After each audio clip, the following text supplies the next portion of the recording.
Dito. So guys, akyat na naman kami. Kasi titingnan namin yung taas. Kasi na-insecure ako guys. May falls doon. Ngayon may hagdan. So talagang pala ito dati ay palaliguan. Aakyat pa. Oh, di ba makaakyat ka? Wait lang. May hagdan pala talaga siya. Bakit ito may hagdan? Anong purpose nito? Ang purpose niyan, umakyat.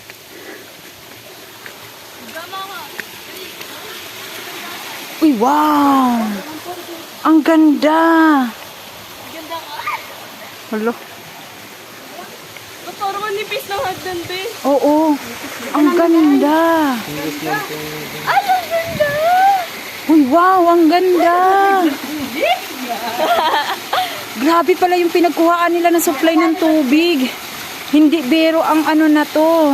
Hindi talaga biro yan, hanggang taas pa yan. Hindi biro to. Makakyatin mo ganyan na walang hagdan. O, diba? Diyan po sa taas. Kaya normal lang din pala talaga na manginingil sila ng bayad sa tubig pagdating sa baba.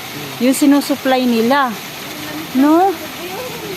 Minsan nagagalit pinagsasabihan namin yung mga ano, yung nag-gate o yung kasi pumuputok minsan yung hook namin. O, tas hahanapin nyo pa kung saan. Yun po. Oo. Kaya mga ganyan, mga dugtungan, puputok yan dyan. Ang galang ka nila eh. Uy, wow. Gagawa na si Petra din. May lintang. Wow, ang ganda. Doon siya, may falls.